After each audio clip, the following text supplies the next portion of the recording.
Sip. Sip. Oke. Monggo. Assalamualaikum warahmatullahi wabarakatuh. Waalaikumsalam warahmatullahi wabarakatuh. Alhamdulillah wa syukrulillah ala ni'amillah wa la hawla wa la quwata illa billah asyhadu an la ilaha illallah wahdahu la syarika lah wa asyhadu anna sayyidina Muhammadan abduhu wa rasuluhu alladzi la nabiyya ba'dah. Allahumma shalli wa sallim ala sayyidina Muhammad ibn Abdullah wa ala alihi wa sahbihi wa mawalah. Amma ba'd. Yang saya hormati Kepala Madrasah kelas menulis NU Online, Bro Kendi Setiawan, yang sangat cetar membahana, yang saya cintai semua rekan-rekan peserta kelas menulis NU Online. Alhamdulillah pada kesempatan pagi hari ini saya diberi amanah untuk bisa bersilaturahim dengan rekan-rekan semua calon pejuang jurnalis NU yang saat ini sedang bersama-sama thalabul ilmi ya, di kelas NU Online. Alhamdulillah pada kesempatan pagi hari ini kita bisa bertemu, dan sebelumnya mungkin ada beberapa hal yang ingin saya sampaikan sebelum saya masuk ke materi. Tadi terkait dengan kegiatan ini, mohon maaf, ini pertama kalinya saya muncul di kelas ini karena memang ketika pertemuan pertama,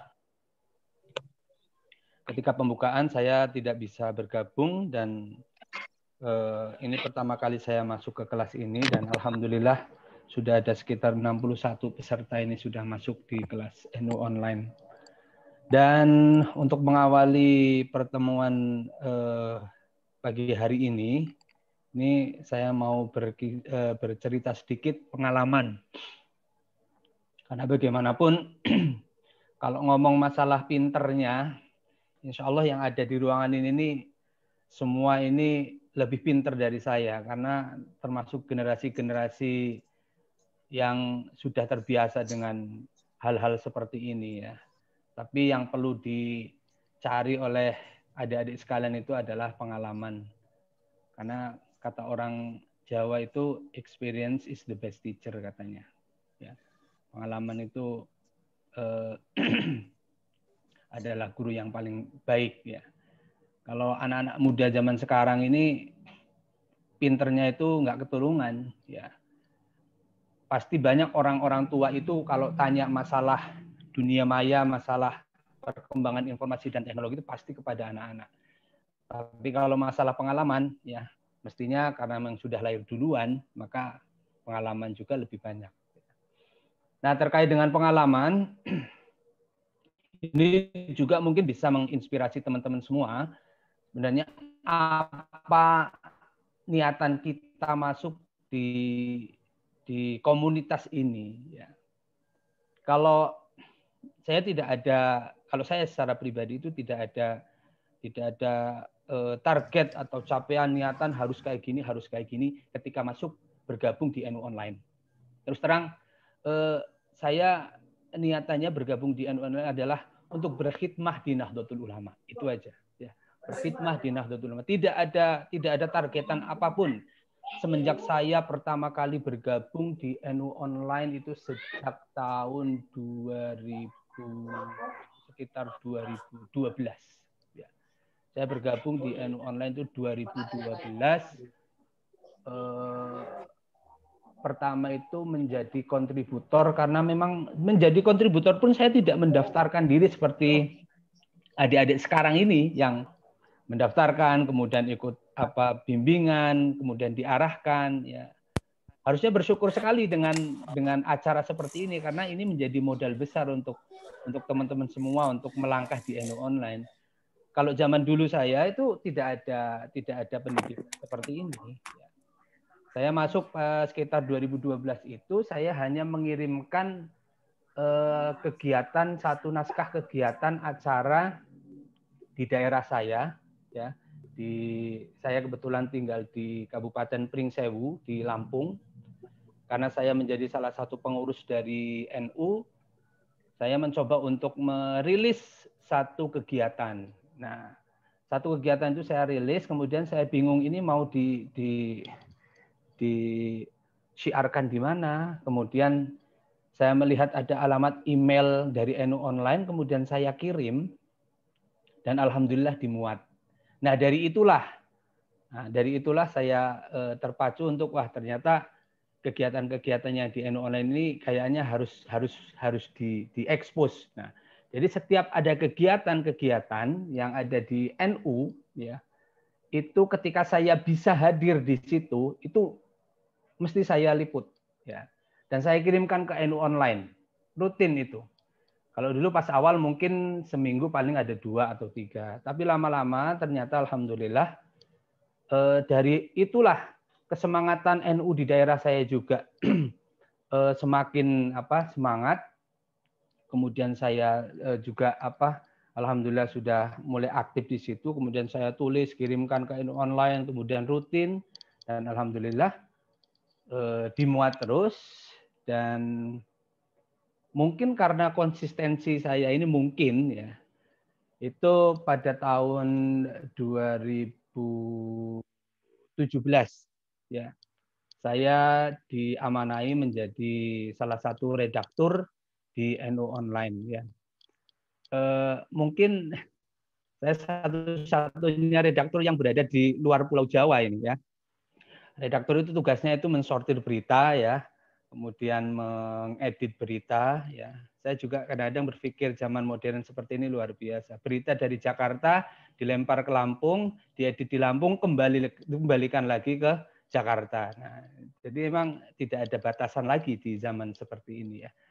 Jadi itu sekilas tentang asal muasal saya bisa menjadi kontributor, kemudian redaktur, kemudian bergabung dengan orang-orang yang luar biasa sekali di NU Online. Dan ini mungkin bisa menjadi inspirasi teman-teman sekalian. Jangan sampai ada niatan atau targetan-targetan, apalagi dalam hal bentuk materi. Ya. Jangan ada targetan dalam bentuk materi. Jadi kalau nanti kita targetnya itu, kemudian kita tidak tercapai, yaitu tadi kita bisa niatannya itu bisa, kalau bahasa Jawa itu bubrah ya, sudah nggak fokus lagi. Jadi memang niatannya Bismillah, ayo kita berkhidmah di Nahdlatul Ulama. Jadi gambaran, insya Allah dengan khidmah ini. Ada yang niatnya cari jodoh juga, Kak. Wah. Ya. Boleh ya? Ya. Intinya ayo berkhidmat secara ikhlas ya. Ya, saya juga mungkin pernah cerita sama Bro Kendi ini terkait dengan ada hal-hal yang sebenarnya itu tidak dinyana sebelumnya. Dengan berkhidmah di Nahdlatul Ulama, ternyata kalau kita mau berpikir secara materi ya sebenarnya akan lebih banyak hal-hal yang tidak terduga ya. Hal-hal yang tidak terduga ketika kita benar-benar berkhidmah di Nahdlatul Ulama. Jangan targetnya umpamanya dalam 1 bulan sekian, jangan ya. Ini pengalaman pribadi saya ya. Pengalaman pribadi saya ketika berkhidmah di Nahdlatul Ulama luar biasa ya. Ya alhamdulillah sampai, mohon maafnya ini ya, tahadus bin nikmah ini mungkin ya Bro Ken ya. Dengan berkhidmah di Nahdlatul Ulama, alhamdulillah ya, saya bisa umroh gratis dengan haji gratis. Nah, ini mungkin tahadus bin nikmah ya. Kenapa? Karena saya tidak ada kepikiran untuk bisa ya Allah umroh gratis, haji gratis. Bagaimana? Ya mungkin ini adalah wasilah dari berkhidmah di Nahdlatul Ulama.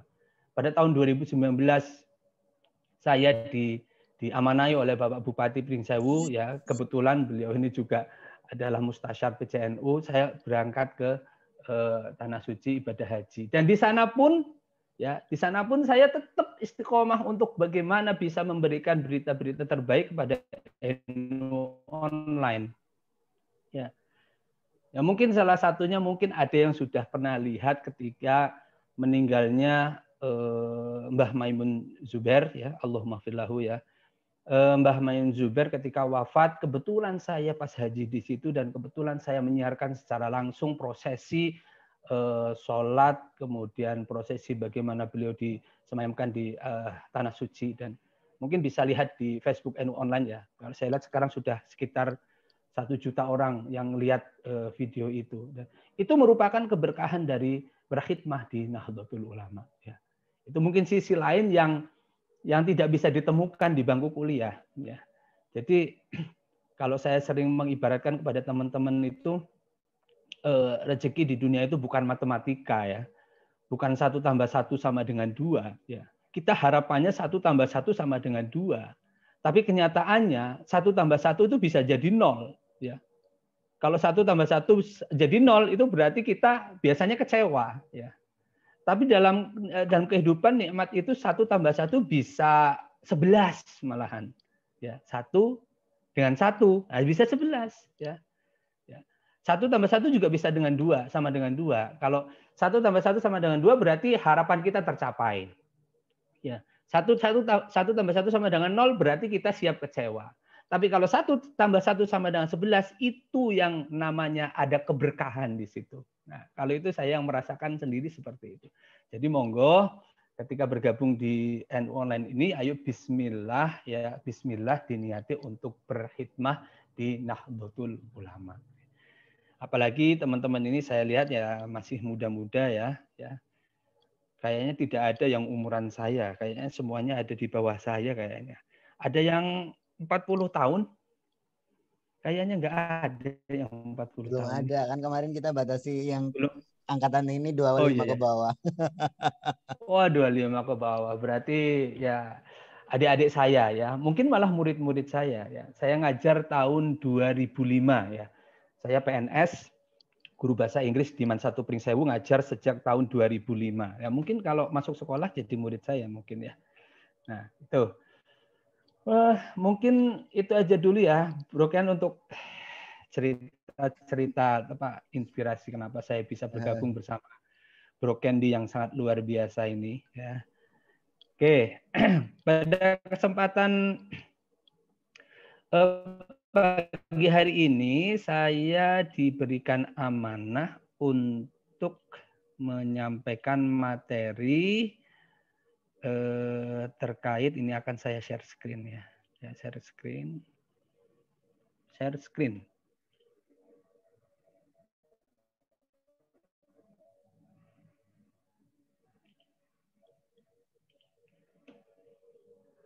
Nampak enggak ya? Nampak belum ya? Belum, masih tulisan belum aja. Ya? Wow. Has started. Sudah. Baru kayak gitu. Nah, sudah.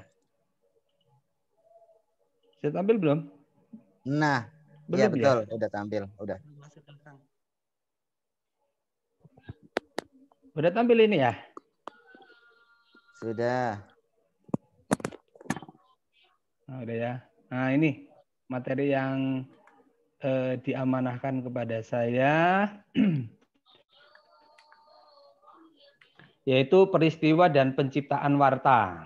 Ya, perancangan, penyuntingan, kemudian penulisan ulang. Nah, sebenarnya ini tadi bahwa ini adalah sebenarnya materi-materi awal, ya, materi-materi dasar bagaimana mengawali sebuah tulisan, khususnya yaitu tulisan terkait dengan pemberitaan. Ya. Karena hal ini penting ya, kita memahami peristiwa, kemudian dari peristiwa itu kita kemas menjadi sebuah warta, itu memang harus ada langkah-langkah tersendiri. Dan berdasarkan pengalaman saya, ini tidak melulu hanya teori, tapi yang paling penting adalah praktek, yang paling penting adalah pengalaman. Ketika kita sudah terbiasa menemukan sebuah peristiwa, kemudian kita kemas menjadi sebuah berita, itu biasanya kalau kita sering menulis, itu insting kita itu akan otomatis ya. Insting kita akan otomatis bisa menemukan hal-hal yang menarik yang bisa diwartakan dari sebuah peristiwa itu. Nah, jadi intinya adalah pengalaman ya. Apalah gunanya teori ketika tidak dipraktekkan, pasti akan cepat hilang. Tapi ketika kita terus belajar, itu insya Allah akan terbiasa. Karena wartawan pun semua ini tidak berasal dari jurusan ilmu komunikasi ya. Jadi wartawan itu tidak semua berasal dari ilmu komunikasi atau ilmu yang memang sesuai dengan dunia jurnalistik, faktanya itu banyak ya.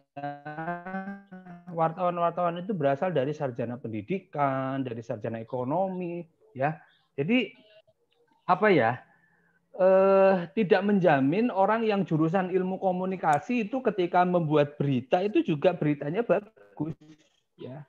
Tidak menjamin. Dan saya mau tanya sama Broken, ini kalau yang di NU online itu, yang di Jakarta itu yang jurusan, halo, orangnya kemana Ya, nih? ya. Bisa dihitung berapa orang yang jurusan komunikasi? Jurusan komunikasinya nggak ada ya. Nah, malah Soalnya nggak Mas ada. Niam akuntansi, Akuntansi Mas masih. Mahbib antropologi, Mas Nah, kan? Fatoni PAI, saya psikologi, Nah, terus malah nyaris sastra ada 2 sih. malah nyaris tidak ada yang sesuai dengan Sudah. keilmuannya. Ya, ini kan menjadi bukti bahwa sebenarnya membuat berita atau menulis itu lebih berhasil di teorinya gitu. Jadi ketika orang sudah terbiasa menulis, ya, maka dia akan mengalir saja seperti itu. Teori tidak penting. Ya samalah seperti orang berbahasa umpamanya. Orang berbahasa itu kalau dari anak kecil itu tidak belajar ini subjek, ini predikat, ini objek, tidak akan memikirkan seperti itu. Dia akan langsung saja berbicara, ya. Ketika sudah kelas umpamanya kelas 3 SD atau 4 SD, dia ditanya mana subjek, mana predikat, mana objek, mereka tidak tahu, tapi mereka bisa berbicara, ya. Jadi seperti belajar bahasa lah kalau menulis ini. Langsung praktek, ya. Jangan takut salah. Ayo bismillah nulis saja terus. Insya Allah akan ngalir sendiri. Nah itu. Jadi terkait dengan persiapan-persiapan, jadi jangan optimis, ayo bismillah, ya. Semua itu perlu latihan. Nah, pada kesempatan pagi hari ini saya menyampaikan materi tentang peristiwa dan penciptaan warta. Ya. Baik. Terlihat nggak, Broken? Ada ya, terlihat. Tertutup nggak? Tertutup layar nggak? Enggak. Layarnya Tertutup? penuh ya? Nggak. Penuh ya? Iya. Layarnya penuh ya? Iya. Oke. Makasih. Saya mau mengibaratkan seperti ini. Kalau kita membuat sebuah berita itu membayangkan yang ada di gambar itu ya. Ya, bagaimana membuat konten berkualitas itu saya mengibaratkan ya itu ada kotak kardus. Yang kotak kardus itu di situ memiliki banyak sisi. Ya. Di situ kan banyak sisi kalau kotak kardus. Jadi sebuah peristiwa, sebuah kejadian itu memiliki banyak sisi atau banyak angle kalau bahasa jurnalistiknya itu banyak angle yang bisa dipilih. Jadi wartawan itu ketika melihat sebuah kejadian, sebuah peristiwa, itu bisa saja memilih angle yang berbeda-beda. Ya. Jadi ketika memiliki angle yang berbeda-beda, maka isi berita pun akan berbeda. Ya, itu. Saya ulangi lagi. Mana ini?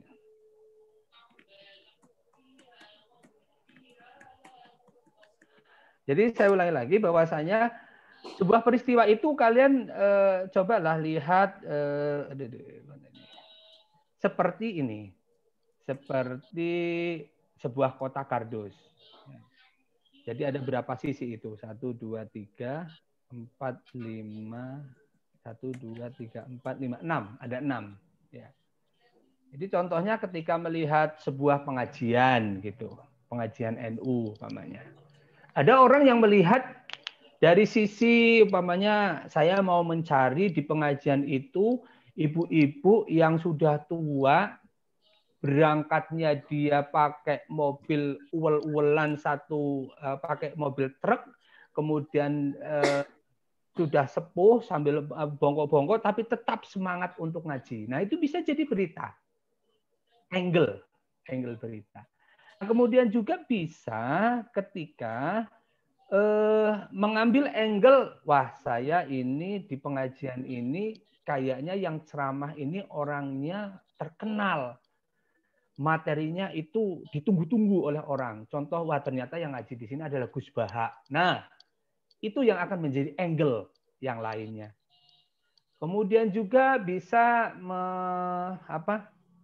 melihat dari acaranya sendiri. Ya. Nah, biasanya kalau wartawan-wartawan yang baru itu melihat sebuah kegiatan, itu biasanya dilihat apa yang dia lihat saja. Ya.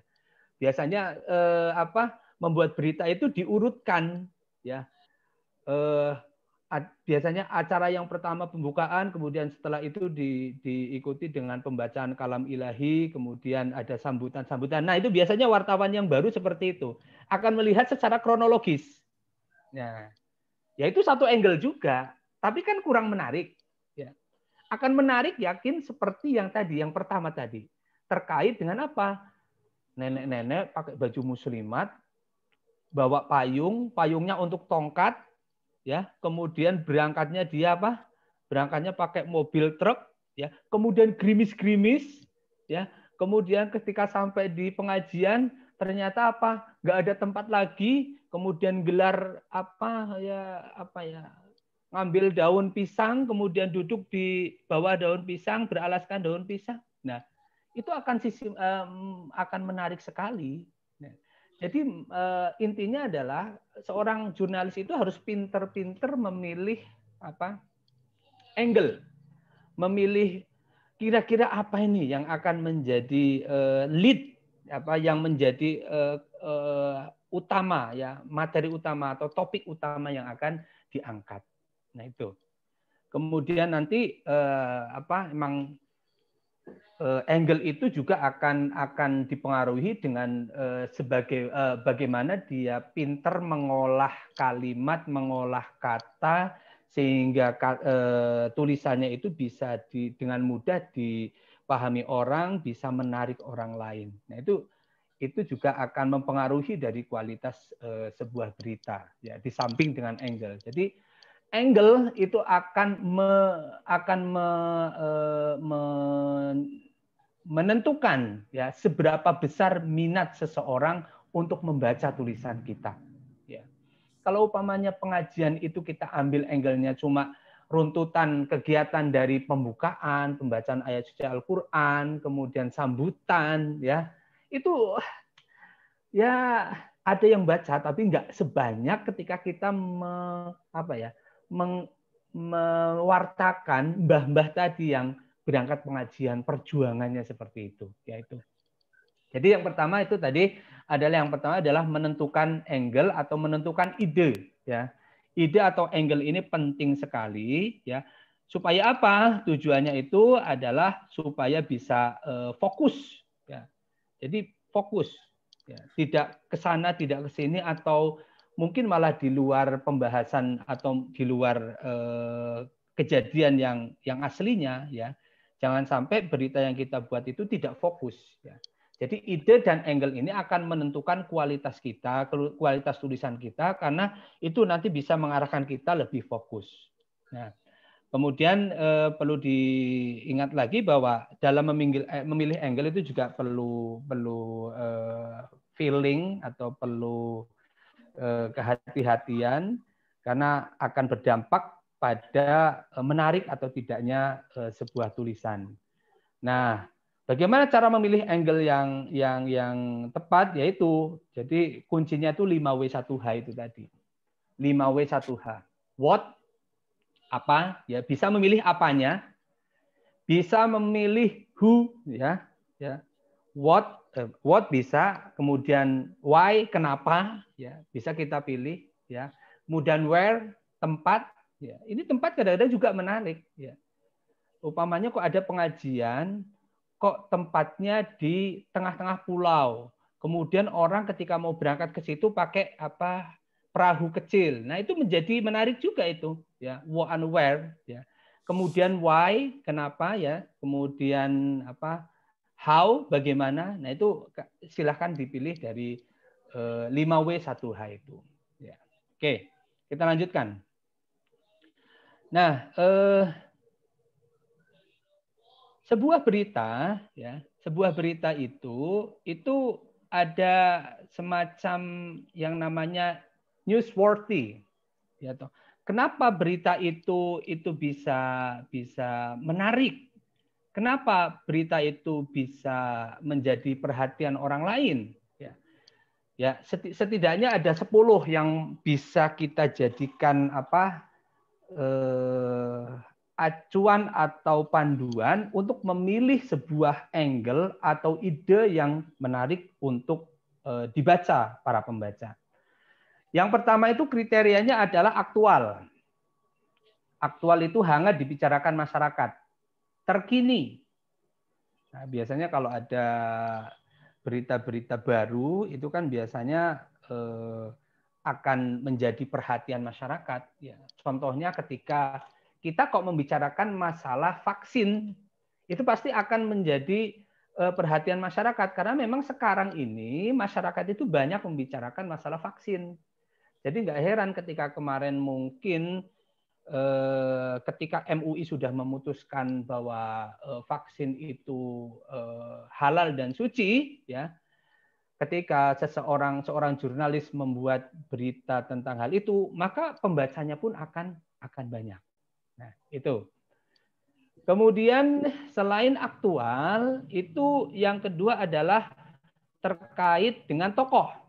Ya. Sosok narasumber ini juga akan menjadi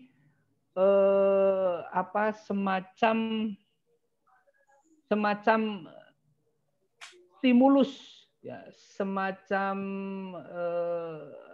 pemantik supaya orang itu bisa atau mau membaca tulisan kita. Ya. Jadi tokoh akan berbeda ketika, maaf, mana nih? Ya.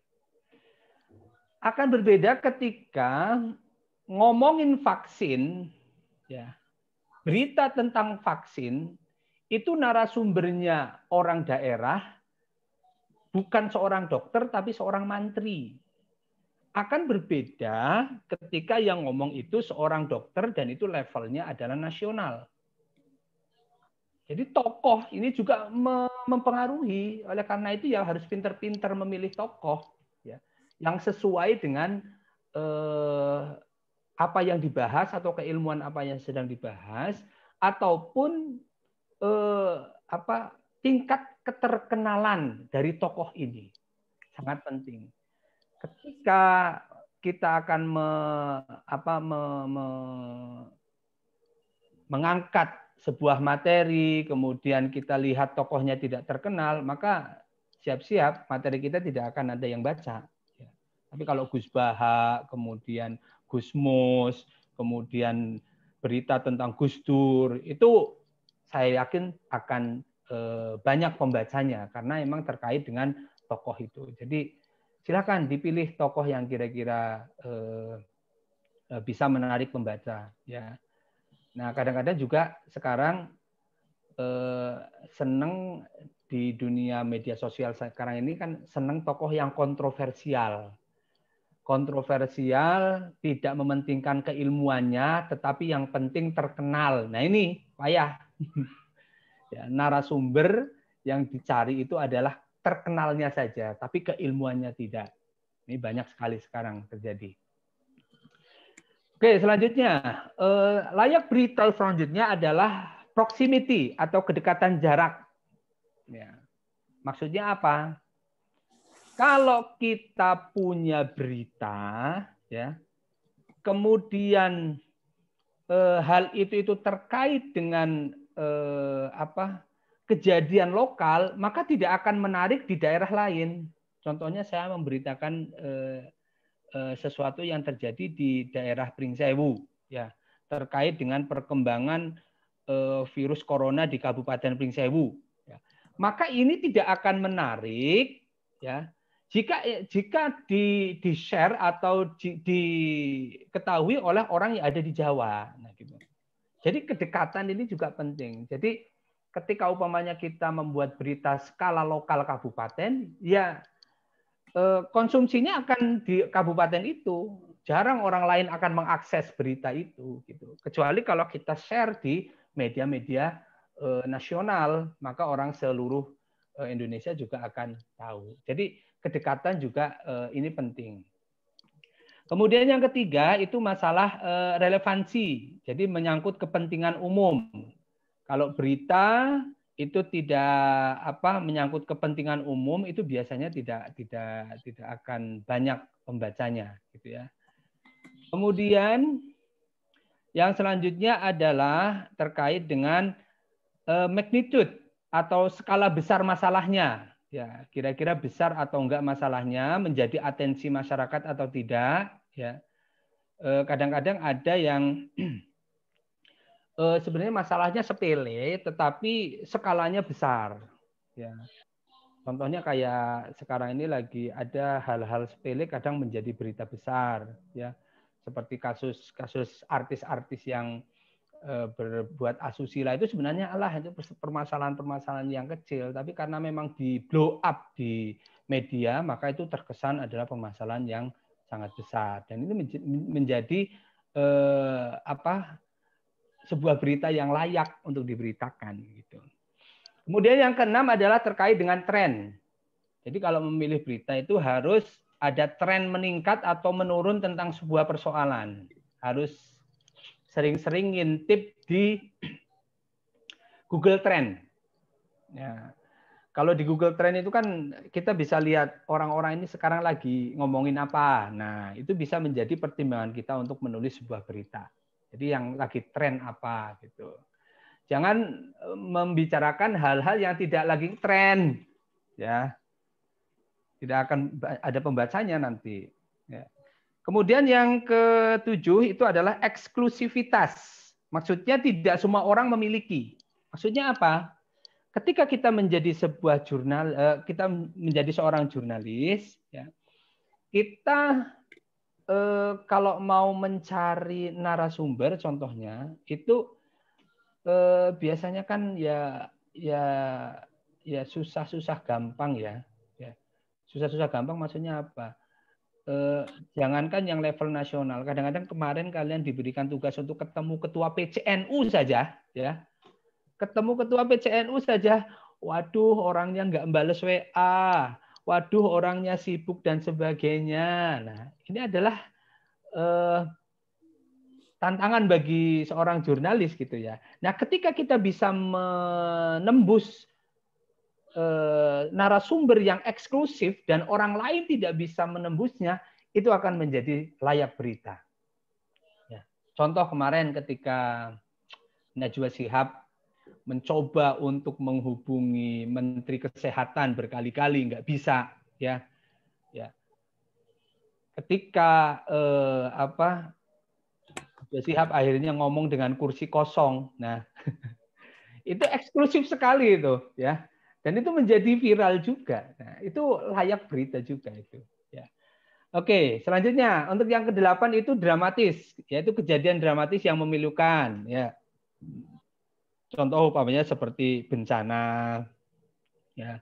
Kemudian ada ya hal-hal yang menyentuh kemanusiaan itu layak untuk diberitakan. Kemudian yang ke-9 adalah human interest, kisah yang menyentuh kemanusiaan, ya seperti tadi mbah-mbah muslimat yang ngaji, nah, itu bisa menyentuh kemanusiaan. Kemudian apa? Ya banyak sih ya kejadian-kejadian di sekitar kita yang inspiratif, yang menyentuh, ya, itu bisa menjadi layak berita lah. Ada yang sakit, umpamanya sakit apa, kemudian sudah berapa tahun sakitnya, tergeletak di atas tempat tidur terus. Nah, itu bisa juga layak diberitakan ya untuk kemanusiaan. Kemudian yang ke-10 itu unik, sesuatu yang lain dari hal lazim, bukan hal yang biasa terjadi. Ya, semakin unik maka itu akan semakin banyak yang minat atau beritanya layak, ya, kejadiannya layak untuk diberitakan. Oke, Broken, ini ada apa tanya jawabnya enggak ini? Jangan-jangan orangnya pergi ini mana? Halo, pergi bener ini tapi. Oke. Ini aja ada yang barusan masuk juga ini, masuk ke kelas. Baik, kita lanjutkan. Jadi dalam menyusun berita juga yang perlu kita perhatikan itu ketika mau mengawali menulis sebuah berita, itu ada 3 cara yang bisa kita lakukan. Ya. Ini penting. Ya. Ini penting. Ada 3 cara yang kita bisa gunakan untuk mengumpulkan bahan berita. Ya. Yang pertama itu adalah riset. Ya, riset penelitian. Ya. Jadi kita dalam riset ini kita meneliti tentang apa yang akan kita beritakan, kemudian kita cari sumber-sumbernya sebagai modal awal. Ya. Jadi ketika kita memiliki modal awal, itu nanti kita akan gampang mengembangkan topik atau ide nanti yang akan kita bahas. Contohnya kita risetnya dulu, umpamanya kita mau membahas tentang vaksin ya. Jadi kita riset dulu nih. Ya. Ini vaksin yang ada apa saja yang sudah masuk ke Indonesia, ya. Kemudian status kehalalnya bagaimana, ya. Kita riset dulu. Risetnya dari mana? Bisa kita baca buku, bisa kita lihat berita-berita yang sudah beredar. Ya. Intinya kita sudah memiliki modal awal sebelum kita menulis berita. Ya. Riset ini sangat penting. Karena bagaimanapun ya emang good input, good output. Kalau kita nanti dalam berita kita itu inputnya bagus, kualitas idenya bagus, maka hasilnya pun akan bagus. Jadi memang riset sangat penting. Khususnya untuk berita-berita yang terkait dengan depth news atau berita-berita yang kajiannya itu lebih mendalam. Bukan hanya sebatas 300 kata. Tapi ketika kita membuat sebuah berita depth news, ya, berita-berita yang bersifat kajian atau investigasi, itu sangat penting untuk melakukan riset, ya, termasuk riset narasumbernya ini bagaimana background-nya, ya, kemudian siapa saja nanti yang akan dimasukkan di dalam berita ini sangat penting sekali, riset sangat penting. Tapi kalau berita-berita yang terkait dengan kayak webinar, ya, kemudian berita-berita pendek, ya. Itu ya riset perlu juga ya untuk meningkatkan kualitas. Tapi ketika tidak riset pun biasanya ya bisa tetap dilakukan. Kemudian juga kalau berita itu terkait feature, umpamanya modelnya model features, itu riset juga penting ya untuk mengetahui situasi dan kondisi, kemudian kata-kata apa saja nanti yang akan kita pakai ketika membuat tulisan. Nah, riset itu sangat penting ya. Penelitian ya. Penelitian di sini adalah mengumpulkan bahan-bahan lah, intinya seperti itu. Ya. Setelah dikumpulkan bahan-bahan, nah kita baru bisa melakukan, kalau memang kurang dari riset ini, maksudnya risetnya ini tidak mencukupi, kita bisa melakukan reportasi atau observasi, turun langsung ke lapangan. Nah, turun langsung ke lapangan ini nanti kita bertemu dengan narasumber. Ya. Tapi kan di zaman modern seperti ini, kadang-kadang kita tidak turun ke lapangan saja, kita bisa mendapatkan sebuah berita. Ya. Kita bisa nelpon lah, atau kita bisa riset saja. Nah, itu bisa. Ya. Jadi yang pertama riset, kemudian yang kedua adalah reportasi atau observasi. Ya, itu. Selanjutnya mengumpulkan berita, ya, itu kita juga bisa melakukan wawancara. Nah, Makasih sih, Pak. ini kayaknya wawancara ini sudah dibahas ya di pertemuan sebelumnya kayaknya ya. Wawancara sudah kemarin kayaknya tugasnya juga terkait dengan wawancara ya yang sudah disampaikan oleh Abah Abdullah Alawi terkait dengan wawancara.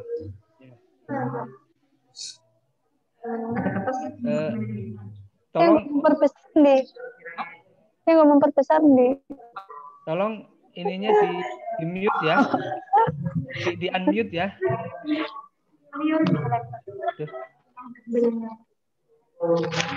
Ya, suaranya tolong di mute. Suaranya tolong di mute. Ya, oke. Oke, terkait dengan wawancara, saya ingin menambahkan sedikit ya terkait dengan wawancara ini.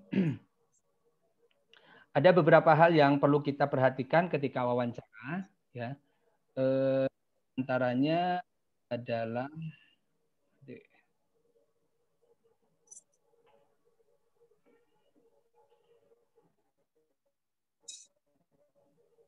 nah, nih.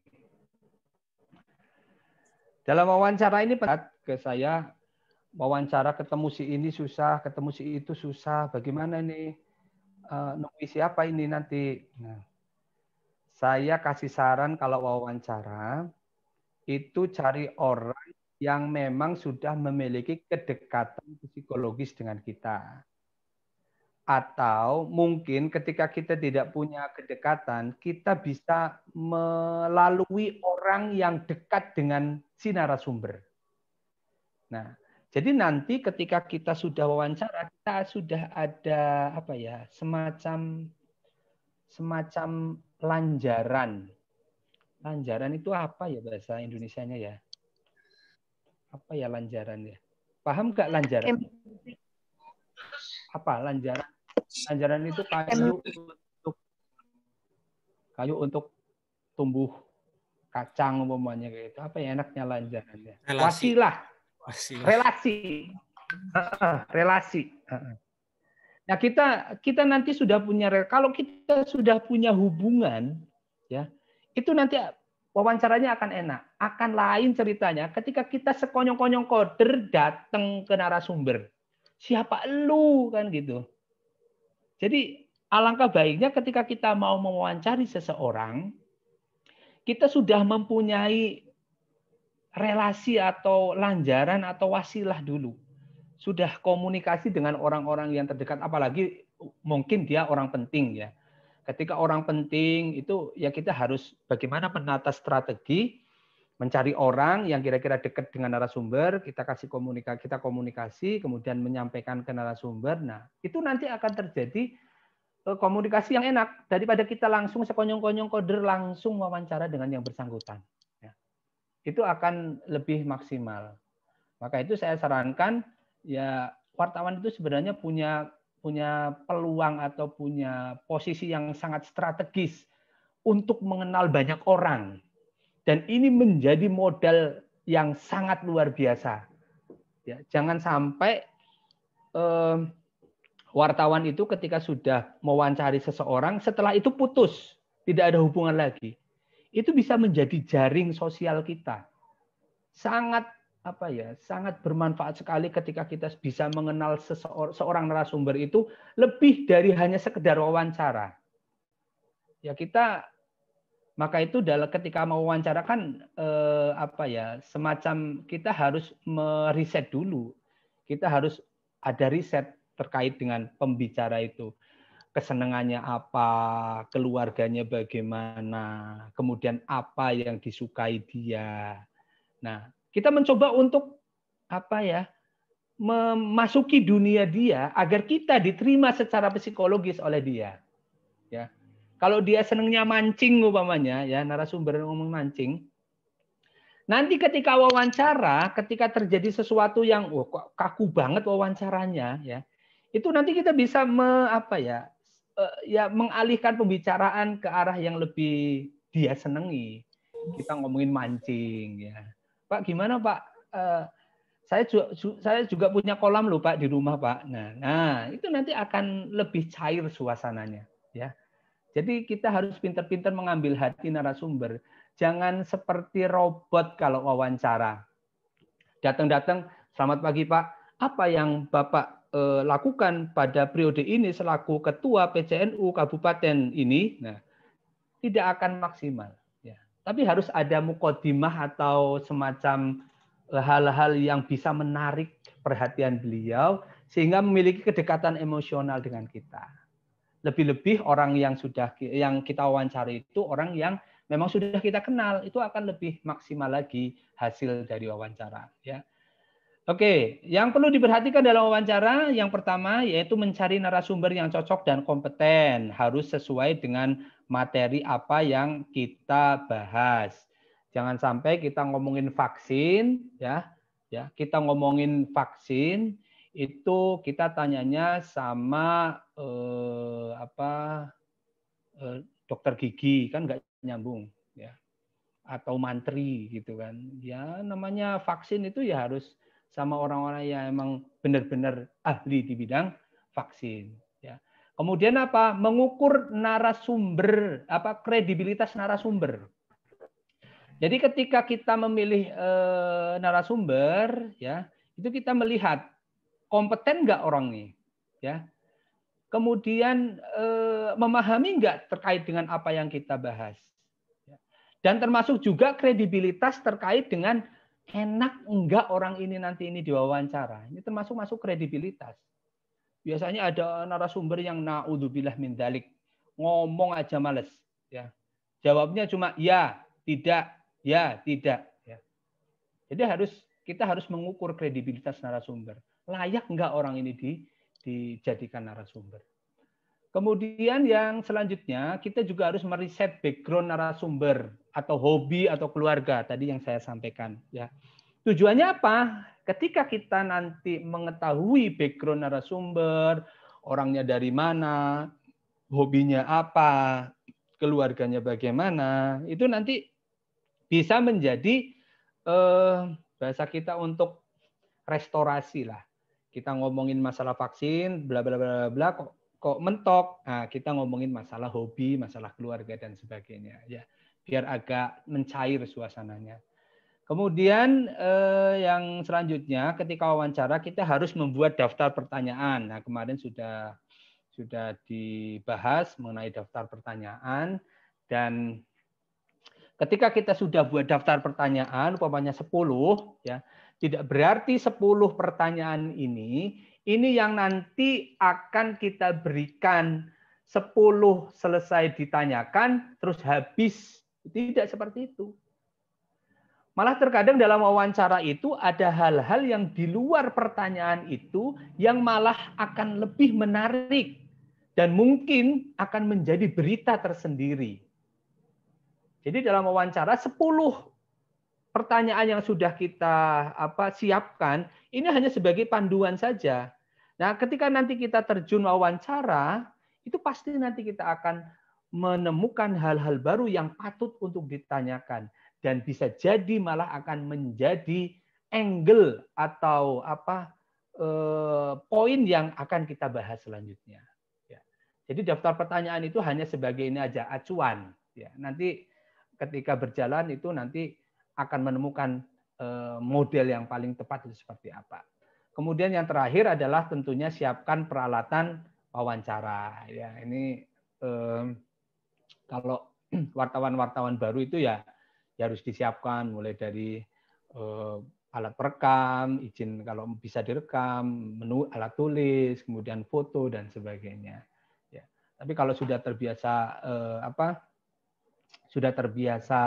membuat berita dan wawancara, kadang-kadang ya yang saya alami pribadi, narasumber itu tidak tahu kalau omongannya itu kita rekam dan kita beritakan. Ya. Kadang-kadang kita ngobrol sama tokoh umpamanya, Pak, terkait dengan ini pembelajaran di era pandemi ini bagaimana Pak kondisi di sini Pak? Oh gini ya. narasumber tidak tahu kalau ternyata itu masih diwawancarai. Ya. Ternyata apa? Kita garap, Pak, ini saya izin untuk dirilis. Oh ya, silakan. Tidak sadar dia kalau ternyata apa yang diobrolkan itu menjadi sebuah berita. Nah itu. Aduh. Kita lanjutkan untuk selanjutnya, materi selanjutnya. Kalau wawancara ini kemarin sudah dibahas lebih mendalam. Ini hanya untuk tambahan saja, ya. Dan ini ada tip wawancara yang perlu kita pahami. Yang pertama, perkenalkan diri, kemudian jangan ragu bertanya, tanyakan lagi bila ada pernyataan yang kurang jelas. Nah ini penting ini untuk diingat ketika wawancara. Ini hanya tambahan. Ya. Baik, kita lanjutkan. Setelah kita melakukan riset, ya, kemudian kita melakukan observasi, ya, kemudian kita melakukan wawancara, kita sudah siap bahan-bahannya, ya. Nah, saatnya kita membuat tulisan, yaitu yang namanya outline, ya, outline atau garis besar, ya. Kalau di media-media yang sudah bonafit, itu tulisan itu, jadi yang observasi lain, yang nulis lain itu bisa terjadi, ya. Jadi kalau di beberapa media itu ada yang bertugas mengumpulkan data, ada yang bertugas menulis data itu. Ya. Tapi alangkah bagusnya, ya, biar validitas dari sebuah berita itu bagus, itu yang mengumpulkan berita, itu juga yang menulis berita. Itu akan lebih bagus karena dia langsung yang turun ke lapangan dan merasakan. Tapi ada beberapa memang yang dipisahkan. Ya. Kalau sudah data-datanya kumpul, setorkan ke redaktur dan redaktur nanti yang akan membuat. Itu ada yang seperti itu. Nah, dalam membuat tulisan ya perlu kita selain angle, kemudian ide atau topik, ya kita juga harus memiliki apa langkah-langkah yang taktis lah, langkah-langkah yang memang berurut. Supaya apa? Supaya tulisan kita memang berkualitas. Yang pertama kita identifikasi topik, ya topiknya apa yang akan kita angkat. Kemudian tentukan poin utama, ya. Kemudian setelah kita menemukan poin-poin, ya poin utamanya apa, kemudian susun poin itu secara logis, ya. Jadi urutannya, ya. Jadi jangan sampai paragraf 1 dengan paragraf 2 itu tidak ada keterkaitan, tidak nyambung, ya. Sering sekali terjadi tulisan itu lompat-lompat. Paragraf 1 apa poinnya, kemudian paragraf kedua sudah beda lagi. Paragraf ketiga sudah beda lagi. Nah, ini enggak logis. Jadi harus disusun secara logis. Ya. Dari poin-poin yang kita temukan di lapangan. Kemudian setelah itu, jika poin-poin yang ada itu perlu ada subpoin, itu kita bisa masukkan. Ya. Nah, setelah itu baru kita buat kerangka tulisan. Nah, itu langkah-langkahnya seperti itu ketika sudah mau masuk ke tulisan. Tuh. Nah, setelah kita buat kerangkanya, yang perlu diperhatikan juga dalam menulis berita itu, yang pertama itu kita harus pintar-pintar membangun paragraf. Ya. Paragraf apa yang kita bangun itu perlu kita ingat bahwa satu paragraf itu hanya satu pokok pikiran. Satu paragraf hanya satu pokok pikiran. Kalau terlalu banyak, dalam satu paragraf itu banyak pokok pikirannya, maka akan melelahkan. Ya. Akan apa ya? Akan terlalu pendek beritanya. Ya. Jadi kalau di paragraf itu ya, kalau emang itu terdiri dari 5 kalimat, itu ada satu pokok pikiran, ada satu kalimat yang merupakan gagasan utama. Jangan sampai banyak, ya. Cukup satu saja. Kemudian di situ nanti ada susulannya itu, ya. ada gagasan-gagasan pendukung, ya. Jadi seperti itu. Dan kalau saya amati sekarang di berbagai media itu, karena memang media online itu banyak orang yang membacanya itu sekilas-sekilas saja. Kadang-kadang yang paling parah juga membaca judulnya doang, ya. Memang bagusnya kalau berita online itu beritanya pendek dan singkat, ya. Poin-poin pikiran utamanya saja yang ditampilkan. Tapi kalau mau lebih mendalam, memang kita harus menambahkan gagasan-gagasan pendukung supaya apa pokok pikirannya itu bisa berkembang. Kadang-kadang saya lihat di beberapa media-media mainstream seperti di Detik atau di Tribun atau itu satu paragraf dia cuma satu kalimat. Satu paragraf cuma satu kalimat. Jadi tidak ada penjabaran lebih lanjut, ya.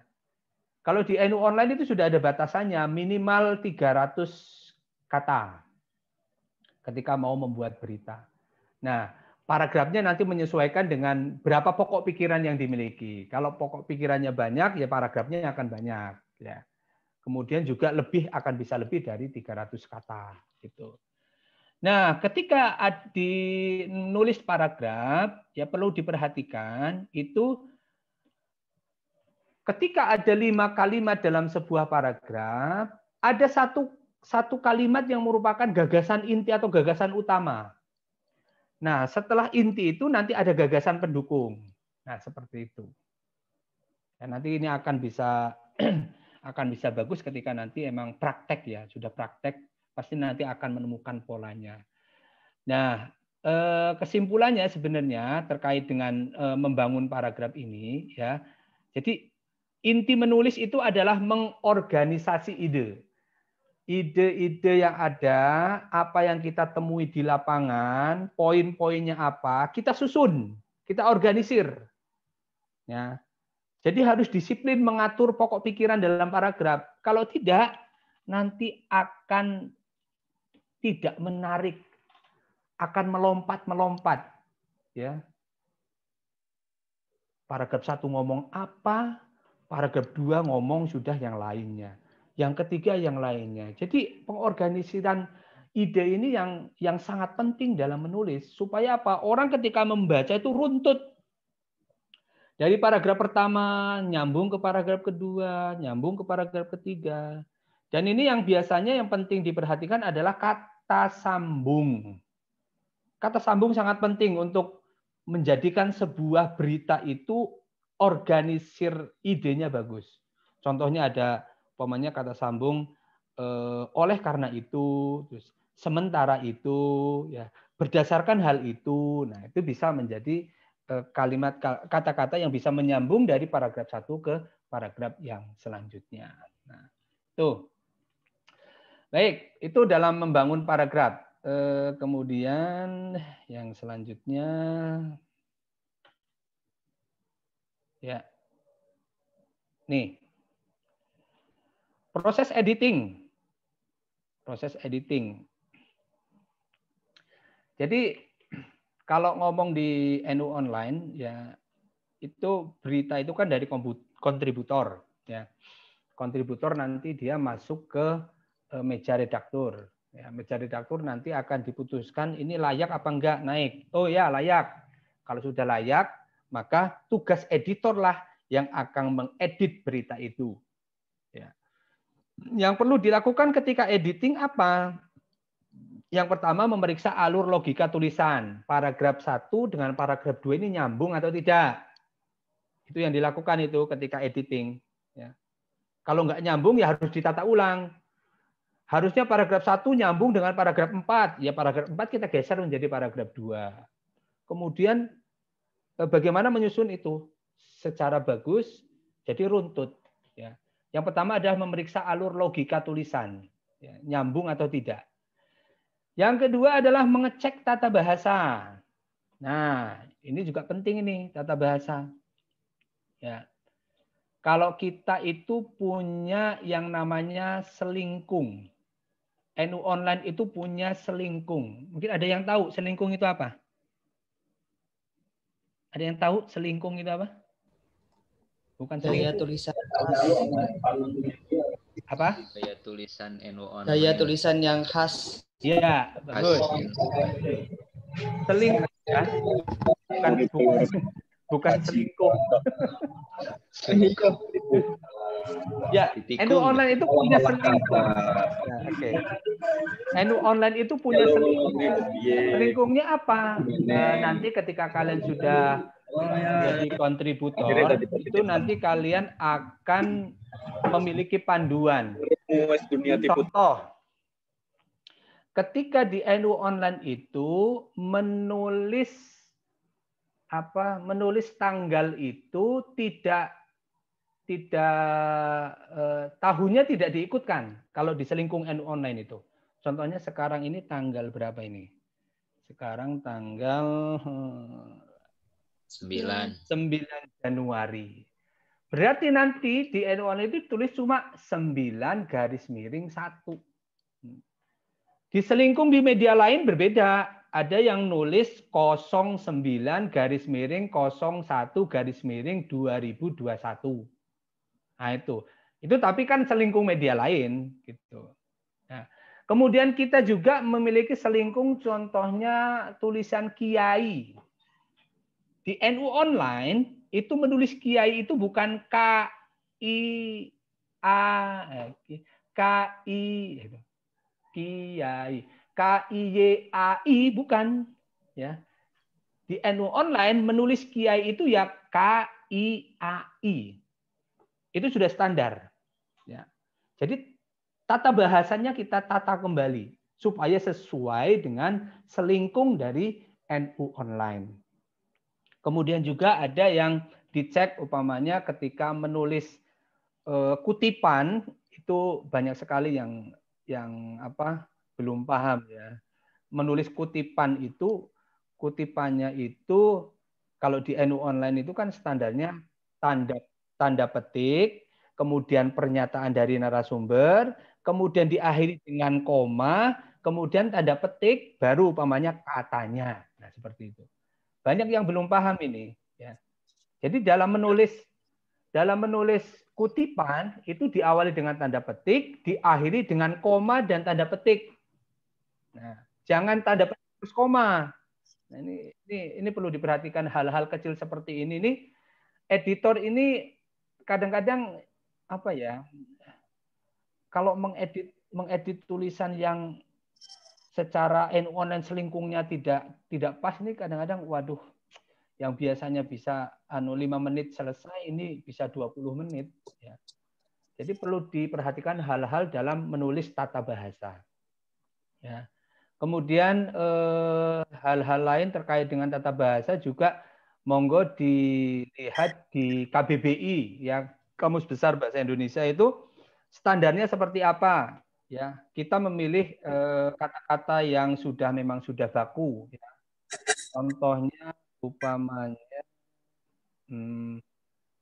himbauan. Biasanya kan orang taunya itu himbauan pakai H. Ternyata di KBBI itu tulisannya adalah imbauan. Nah, seperti itu. Kemudian praktek. Nah, praktek kita tahunya kan praktek. Ternyata di KBBI itu adalah praktik. Nah, jadi kita harus sering-sering ngintip KBBI, Kamus Besar Bahasa Indonesia, untuk mengecek kembali bahasa atau tata bahasa. Jadi besok ketika membuat berita, monggo diperhatikan ya hal-hal yang teknis seperti ini terkait dengan penulisan, tata bahasa ya. Kemudian tadi yang saya sampaikan itu terkait dengan kutipan ya. Kutipan juga harus diperhatikan. Jadi jangan semua kalimat itu dalam berita itu semua kalimatnya itu kalimat tidak langsung ya, akan kaku sekali ya. Sekali-kali kita harus menyampaikan kutipan langsung dari narasumber. Tujuannya apa? Tujuan kutipan langsung ini adalah untuk menekankan materi yang disampaikan oleh narasumber ya. Jadi jangan tulisannya semua kalimat tidak langsung. Menurut si A, masalah ini adalah ini. Kemudian paragraf kedua, menurutnya kembali, jangan semua kalimat tidak langsung, sekali-kali kalimat langsung. Atau mungkin bisa di-mix. Paragraf pertama kalimat tidak langsung, paragraf kedua kalimat langsung. Ya. Berganti-ganti seperti itu, nggak apa-apa. Tapi juga jangan hal nggak penting ditulis di kalimat langsung. Kalimat langsung ini digunakan hanya untuk hal-hal yang penting, untuk menekankan kembali pentingnya apa yang disampaikan oleh narasumber. Itu fungsi dari kalimat langsung dalam sebuah berita. Ya. Tuh. Jadi tata bahasanya juga harus diperhatikan. Dan yang sering saya temukan ketika saya mengedit, tulisan-tulisan itu sering dipengaruhi oleh gaya tulisan awal yang dimiliki oleh penulis. Menulis berita itu, ya, itu bukan menulis cerita atau menulis tesis atau menulis artikel. Ya. Banyak orang menulis, kalau saya sering mengedit,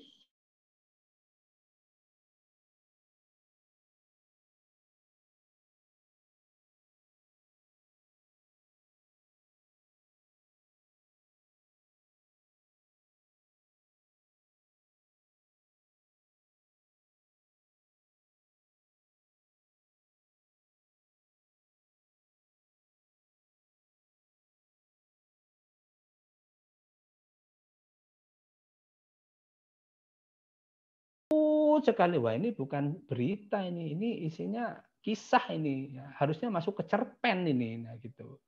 Jadi harus ini juga bisa membedakan gaya tulisannya akan kita tulis. Kalau kita mau menulis berita, ya gaya bahasanya juga harus gaya bahasa berita, bukan gaya bahasa skripsi, nah gitu.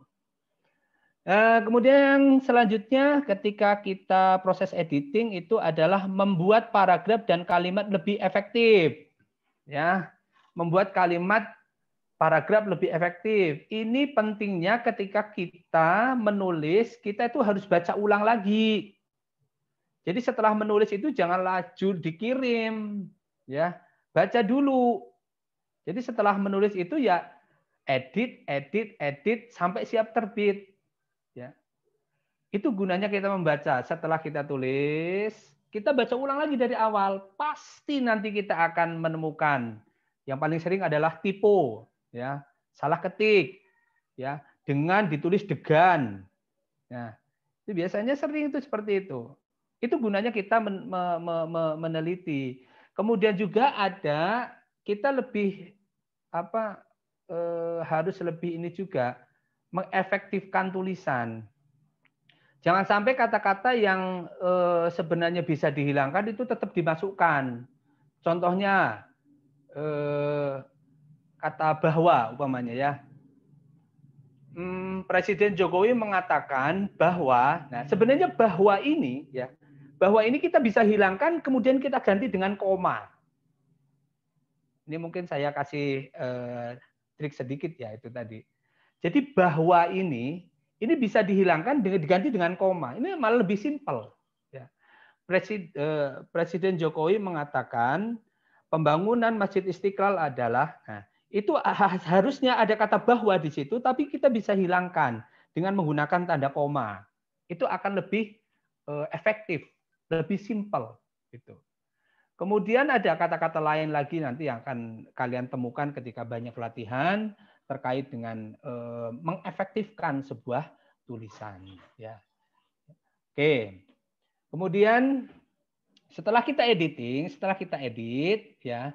Tentunya nanti kalau di NU Online kita akan publikasikan. Nah, kalau publikasikan itu kan ada berbagai macam cara. Orang mengakses tulisan kita itu bisa melalui kunjungan langsung. Biasanya kalau pembaca yang sudah terbiasa membaca di NU Online itu biasanya masuk ke NU Online itu melalui kunjungan langsung. Ya, di browsernya dia ketik langsung www.nu.or.id. Nah, itu namanya kunjungan langsung. Bisa juga orang masuk ke NU Online itu melalui media sosial. Ada yang melalui WA, ya. Ada yang bagi link, ternyata link NU Online, kemudian masuk ke NU Online melalui WA. Bisa melalui Facebook, ya. Ada juga yang melalui mesin pencari, ya, atau Google. Biasanya ini orang apa ya, orang yang sering googling atau pengunjung yang nyangkut gitulah. Ketika kita umpamanya ada orang kok lagi mau mencari hukum tahlilan, bagaimana hukum tahlilan? Diketik dia tahlilan, enter, ternyata di halaman pertama itu ada milik NU Online. Ya. Ada berita bagus saat ini ketika teman-teman semua mengetik kata-kata khutbah Jumat di Google, itu yang paling pertama muncul di halaman pertama dan di nomor pertama itu punya NU Online. Ya. Sekarang alhamdulillah sudah milik NU Online tuh kata kunci khutbah Jumat. Ya.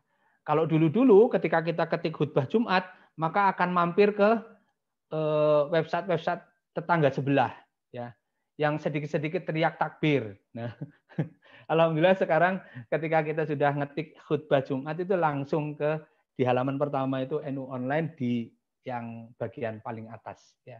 Tuh. Jadi melalui mesin pencari, ya. Banyak orang yang masuk ke sebuah situs itu melalui pencarian di mesin Google. Jadi memang ya pertarungan sekarang itu media itu ternyata bukan pertarungan kualitas tulisan saja.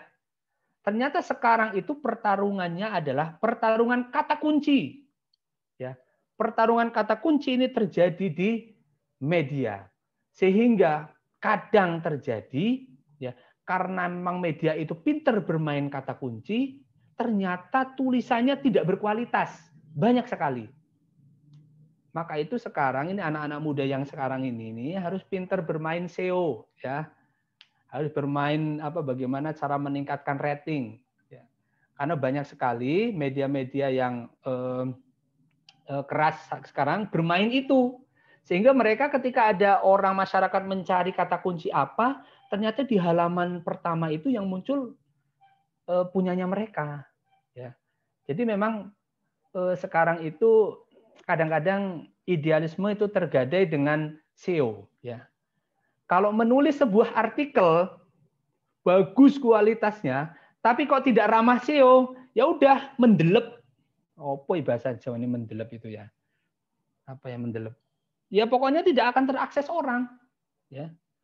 Tapi ketika menulis sebuah tulisan tapi dia ramah dengan SEO, ya, maka dia akan bisa muncul di halaman pertama Google. Dan ini sangat penting. Jarang sekali kita ketika mencari berita di Google itu akan menelusuri sampai halaman 10. Ya. Kayaknya kalau nggak penting banget kita tidak akan memilih halaman yang selanjutnya. Yang dilihat pertama adalah halaman pertama hasil pencarian. Kalau yang nomor 10 tidak akan terakses, ya. Tuh. Jadi penting untuk tampil di halaman pertama. Ya. Baik, dan selanjutnya yaitu tadi ini yang ada di bawah tips ini, tambahkan foto yang menarik dan kata kunci pencarian yang sedang trending. Nah, penting. Jadi memang ketika ada tulisan dari kontributor, kita selalu menentukan kata kunci apa yang ramah dengan Google, pencarian Google sehingga bisa terindeks oleh Google. Dan juga foto juga sangat penting ketika seseorang menampilkan foto yang bagus di berita itu, maka tingkat ketertarikan orang akan mengklik berita itu akan tinggi. Ya. Foto ini juga merupakan representasi dari isi yang akan disampaikan di dalam sebuah tulisan. Dan ini sangat penting. Ya. Bahasa kita itu adalah perwajahan. Foto itu ada perwajahan isi dari berita yang akan kita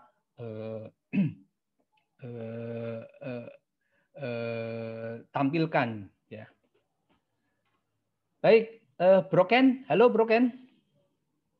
Broken di mana ini? Ini mau langsung tugas atau wawancara dulu ini? Apa wawancara lagi? Tanya jawab dulu ini. Halo, Broken. Tanya jawab, Bang. Oh, mau tanya jawab. Wah, ini berarti tugasnya nanti ya. Saya jelaskan tugasnya nanti ya. Yaudah, ini Broken lagi ke belakang lagi metik pete paling, jadi nggak bisa. Baik, silakan. Yang mau tanya, silakan. Monggo. Ini Mas Habibur Rahman ya? siap. Ya, silakan. Bismillahirrahmanirrahim. Terima kasih atas waktunya. Pertama yang mungkin yang perlu kami tanyakan ialah bagaimana yang dijelaskan barusan bahwa terkait dengan SEO. Nah, untuk bisa lebih paham dengan kata kunci itu yang ramah dengan SEO itu kira-kira bagaimana? Barangkali ada tips atau yang lainnya. Oke. Selanjutnya yang kedua mungkin dari beberapa hal yang sudah dilalui, kami secara pribadi agak kesulitan dalam menyusun draft gitu, draft wawancara. Soalnya tadi kan seperti singgung draft itu, meskipun sudah ada lebih pembahasan. Sekilas seperti itu. Terima kasih. Oke, terima kasih Mas Habibur Rahman. Dari mana nih, Mas Habib? Sumeneb. Wah, Sumeneb. Jawa Timur. Iya. Tiang Medunten nggih. Ya. Oke, terima kasih. Kata kunci kemudian wawancara ya. Pertanyaan ya. Oke, saya langsung jawab aja, mengalir saja ya. Kalau terkait dengan kata kunci, memang ini harus ini ya, Mas Habib ya. Harus ada materi khusus. Ada nggak sih? Kayaknya ada loh, nanti akan dibahas di kelas NU online, kayaknya akan membahas tentang SEO ya. Ada tapi di akhir, Pak. Ya, mungkin nanti akan lebih paham lagi terkait dengan ini di akhir. Nah, terkait dengan pertanyaan kata kunci apa saja yang ramah, itu juga nanti di materi terakhir, Mas Habib dan teman-teman akan diberikan link ataupun cara ataupun software untuk mendeteksi kata-kata kunci yang ramah dengan SEO. Nanti akan dibahas lebih lanjut. Memang untuk berbicara dengan masalah SEO ini memang sangat mendalam, dan ketika orang nggak paham tentang IT juga kadang-kadang akan bingung gitu ya. Tapi nanti akan dibahas lebih lanjut terkait dengan masalah SEO ya itu. Namun pada intinya sebenarnya ini menentukan kata kunci itu biasanya dilakukan oleh editor dan redaktur. Redaktur itu akan memilih kata kunci dari tulisan kita itu adalah yang pertama, itu akan memilih kata yang paling sering muncul di tulisan itu. Contohnya, umpamanya, Mas Habib mengirim berita terkait dengan wafatnya umpamanya kiai yang ada di Madura sana, gitu kan. Nah, nanti kata kuncinya itu bisa satu wafat. Nah, wafat bisa jadi kata kunci karena muncul di situ sering. Kemudian ada umpamanya selain wafat itu umpamanya di situ disebutkan bahwa kiainya itu energik atau ikhlas dan sebagainya. Nah, itu bisa jadi kata kunci, ikhlas. Nah, nanti itu tugas dari editor atau redaktur yang akan menentukan kata kunci. Jadi ketika nanti kata kunci itu sudah dipasang, ketika ada orang di Google itu mengetikkan kata kunci itu, nanti langsung nyaut ke NU Online. Nah, itu mekanisme dari kata kunci. Kemudian masalah pertanyaan, ini tadi gimana Mas Habib? Masalah pertanyaan? Agak kesulitan dalam menyusun draft pertanyaan ketika mewawancara kepada narasumber. Oh iya, oke. Terima kasih. Kesulitan menyusun draft yang akan ditanyakan ke narasumber.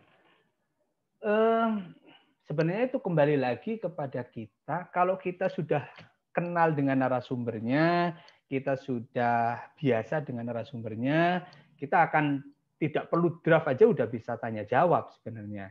Jadi sekali lagi kepada Mas Habib, untuk masalah draft ini, ya, untuk masalah draft ini hanya sebagai acuan saja, ya, sebagai acuan saja. Enggak apa-apa. Kira-kira apa yang ditanyakan silahkan ditulis saja. Nah, nanti ketika sudah selesai wawancara, kita akan fokus di pertanyaan yang keberapa itu nanti kita terserah kita gitu. Jadi intinya, umpamanya kita mau ngobrol dengan Ketua PCNU Sumeneb terkait dengan program-program yang akan dilakukan di Sumeneb umpamanya. Ya kita tanya saja kapan mulai programnya, kemudian apa saja programnya, kemudian apa kendala yang dihadapi. Ya, secara umum kita tulis saja di situ. Tapi ketika nanti sudah wawancara dengan Ketua PCNU Sumeneb, itu akan berkembang. Nah, setelah berkembang, nanti kita susun hasil perkembangan itu menjadi sebuah tulisan, menjadi sebuah draft berbentuk wawancara. Ya, mungkin itu, Mas Habib. Ya, terima kasih. Mungkin ada lain yang mau ditanyakan? Izin bertanya, Pak. Ya, Mas Aldi Rizky, monggo. Ya. Assalamualaikum warahmatullahi wabarakatuh. Waalaikumsalam. Saya Aldi Rizky Khairuddin. Saya dari Pondok Pesantren Al Muayyad Windan, Sukoharjo. Saya ingin bertanya, kan tips yang masih ada di slide ini kan setelah menulis baca lagi, edit lagi sampai siap terbit.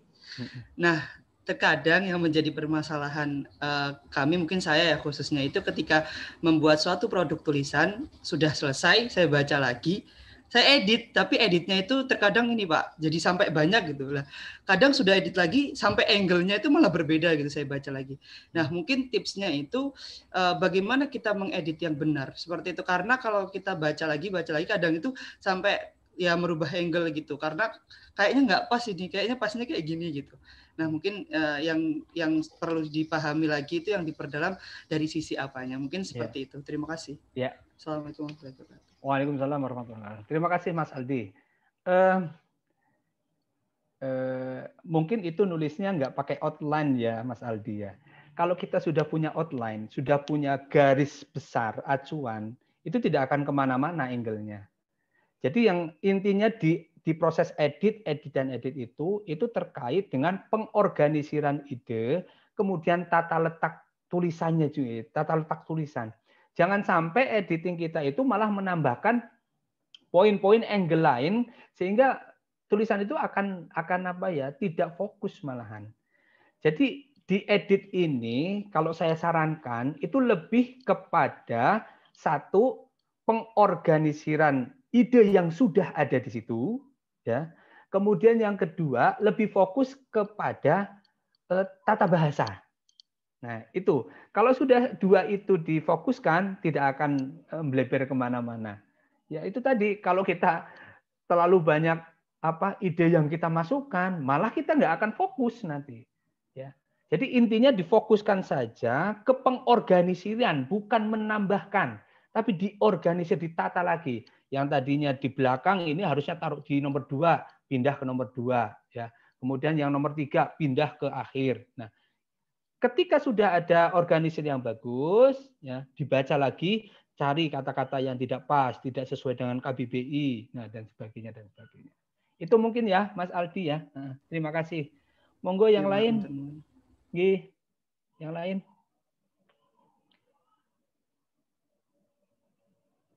Cukup ya?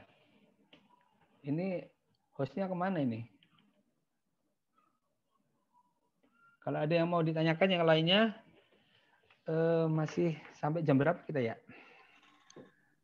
Di kolom komentar.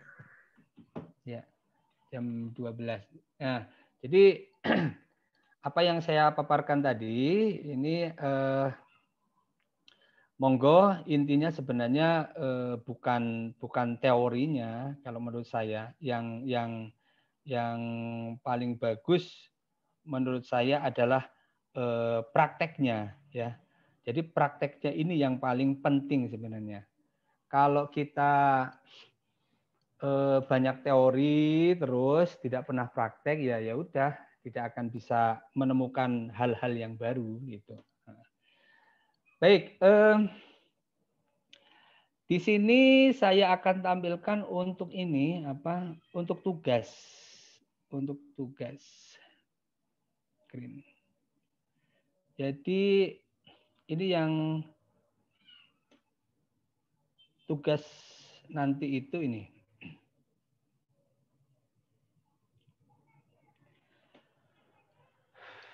Ini tugas pertemuan hari ini. Jadi saya mohon nanti kepada teman-teman semua yang di sini ini nanti buat berita dari aktivitas kegiatan NU atau diskusi dengan pengurus NU ya. Jadi bisa buat sebuah kegiatan ataupun diskusi bisa. Kemudian ditulis menjadi sebuah berita ya. Terserah mau berita itu mau berita yang bentuk features atau bentuk yang lainnya terserah.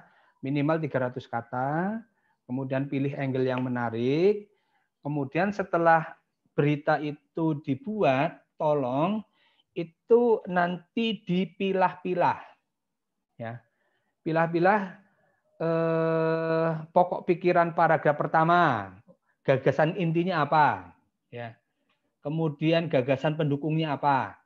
Nah, itu tolong nanti dibuat di bawahnya itu di apa ya? Dibagi-bagilah, disekat-sekat. Kalau berita itu kan biasanya full berita, nanti setelah berita sudah jadi, di bawahnya nanti dibuat tabel, ya. Pokok pikiran paragraf pertama apa? Ya. Kemudian gagasan intinya apa? Ya. Terus gagasan pendukungnya apa? Ya. Itu seperti itu. Nah, contohnya upamanya saya share screen, contohnya umpamanya seperti ini. Maaf ini agak lemot ini laptopnya ini.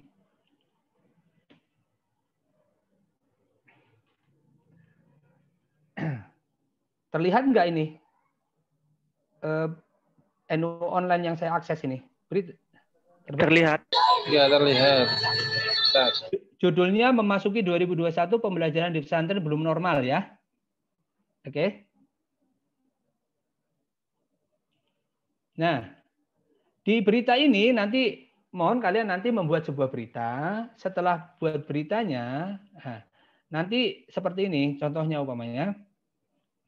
Dalam paragraf pertama ini, yang di paragraf pertama ini, nanti kalian pilih mana gagasan utamanya dan mana gagasan pendukung. Contohnya, akibat pandemi COVID-19 yang belum juga mereda sampai dengan saat ini, banyak pondok pesantren yang sampai saat ini belum bisa melakukan kegiatan belajar mengajar secara normal. Nah, ini gagasan utamanya ini. Jadi tidak normalnya pembelajaran di pesantren. Nah, ini nanti masukkan ke tadi yang gagasan pertama, ya gagasan utama. Nah, ini gagasan pendukung, ya. Gagasan pendukung ini ada dua kalimat, yaitu sampai tahun 2021 banyak santri belum diperkenakan kembali pesantren. Kemudian gagasan pendukung lainnya, mereka terpaksa harus belajar mandiri atau secara online melalui berbagai macam media. Nah, jadi nanti dipisah satu paragraf ini mana gagasan utama dan mana gagasan pendukungnya. Bisa jadi satu paragraf ini tidak ada gagasan pendukung, ada bisa, ya bisa. Jadi ada satu paragraf itu yang cuma satu kalimat bisa. Tidak ada gagasan pendukung, cuma gagasan utama saja. Bisa terjadi seperti itu. Kalau memang terjadi seperti itu, ya tulis saja gagasan utamanya apa. Ya sudah, tidak ada gagasan pendukungnya gitu. Kemudian ketika ada kalimat kutipan seperti ini, contohnya kutipan seperti ini, sebelum pandemi jumlah santri putra. Nah ini termasuk ini gagasan utama atau hanya mendukung gagasan di paragraf yang kedua ini. Nah, kalau memang kutipan ini nanti masuk ke gagasan pendukung di paragraf kedua, ya masukkan dia masuk ke dalam paragraf yang kedua. Jadi intinya seperti itu. Jadi intinya adalah membuat berita, kemudian berita itu dipilah-pilah mana pokok pikiran paragraf, mana gagasan inti, dan mana gagasan pendukung. Itu saja ya yang saya sampaikan. Ya. Mungkin ada yang ditanyakan. Kalau tidak ada yang ditanyakan, saya kembalikan ke sang moderator. Aku menyimak loh dari tadi, magic sekali. Alah, enggak. Paling kamu lagi nggak ini ya, metik petik ya. Metik petik. Iya. Iya, gimana teman-teman, ada yang ditanyakan nggak? Tanyakan dong, mumpung kelas bareng seperti ini kan. Apa biar tugasnya bisa lebih jelas gitu.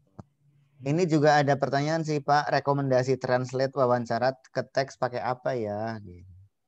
Gimana?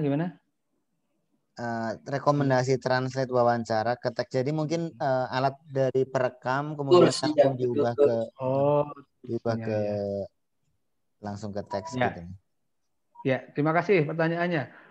Ini kadang-kadang tergantung dengan narasumber ya. Kalau narasumber itu ngomongnya nggak jelas terus cepet, biasanya kalau kita mau pakai tools yang langsung translate itu langsung transkrip itu susah kadang-kadang ya. Tergantung dengan ini. Kalau narasumbernya ngomongnya alon, jelas, itu saya rekomendasikan adik-adik semua itu pakai apa namanya, Bray? Itulah ya. Softwarenya ada kok, software di. Mungkin ada teman-teman yang ada di sini sudah punya software khusus. Ada yang mau berbagi? Soalnya aku telaten ngetik sendiri. Telaten ngetik sendiri. Luar biasa Anda ini ya. Atau Voice mungkin texter. gimana sih? Apa ini Mbak Rahmi Fauzia? Voice texter. Nah, bisa lah. Silakan cari yang sensitif. Jadi ketika orang ngomong itu ya langsung ditranskripkan ke itu ya. Jangan inu ya. Biasanya kan ada yang tidak begitu sensitif ya. Silakan pilih. Atau lebih bagus kalau saya lihat itu halo Bray Candy? Iya. Halo Bray. Kalau Mas Niam itu ngetiknya 10 jari ya? Kayaknya nggak lihat teksnya ya. Kalau Mas Niam, kalau ada yang pinter ngetik 10 jari itu biasanya tidak ngelihat keyboardnya itu bisa langsung dia otomatis jarinya berjalan sendiri. Itu malah lebih bagus sebenarnya. Oke, terima kasih. Itu Bray, monggo. Ada pertanyaan lagi nih. Gus, dari tugas yang diberikan itu harus buat berita baru ataukah bisa dari berita lama? Sebab dari pertemuan awal sudah ada beberapa peliputan. Jadi yang digituin tuh berita mana nih? Berita tadi ya padahal ya? Ya, harusnya berita baru dong. Kalau berita lama ya nanti nggak ada nuansa belajarnya. Tolong buat berita baru. Setelah buat berita baru, baru dipilah-pilah. Mana gagasan utamanya, mana gagasan pendukungnya, topik paragraf pertama apa, itu. Monggo, yang lain.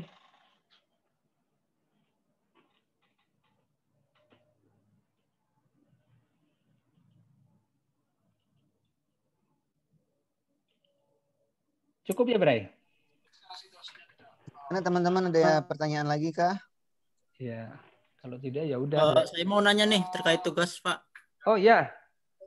Yang pokok pemikiran paragraf ke berapa misalkan ada 10 paragraf itu ya 10 ya pokok pikirannya. Ya, betul. Nah, jadi setiap paragraf itu kan ada pokok pikiran. Nanti pokok pikiran paragraf pertama apa? Nah, ditulis. Kemudian gagasan utamanya apa? Ditulis. Gagasan pendukungnya apa? Ditulis. Nah, itu kalau kutipan langsung gimana tuh? Nah, itu tadi. Kalau kutipan langsung itu dia merupakan gagasan pendukung dari paragraf kedua, dia masukkan aja ke paragraf kedua, gitu. Oh. Jadi kalau ada kutipan-kutipan yang itu walaupun dia berdiri di paragraf sendiri, tapi dia itu masih merupakan gagasan pendukung dari paragraf kedua, masukkan saja ke paragraf kedua. Tapi kalau memang berdiri sendiri, di situ ada gagasan utamanya, ada gagasan pendukungnya, ya dipisah nggak apa-apa. Jadi intinya adalah bagaimana kita membedakan gagasan utama dan gagasan pendukung dan pengorganisasian topik. Jangan sampai topik itu tumpang tindih, kemudian banyak topik sehingga melelahkan. Dalam satu paragraf kok topiknya banyak banget. Ya. Jadi nanti kita sekaligus bisa menganalisis tulisan kita sendiri. Itu harapan saya. Monggo yang lain. Ini Mas Fitno ini. Yang ketemu di acara muslimat ya? Ini kan yang fotografer itu toh. Ya fotografer, aku suruh bayar loh kelas ini. Oh, ini mau banting setir. Banting body bagus, ya. Bagus Mas Fitno foto-fotonya, bagus. Ya, keren-keren.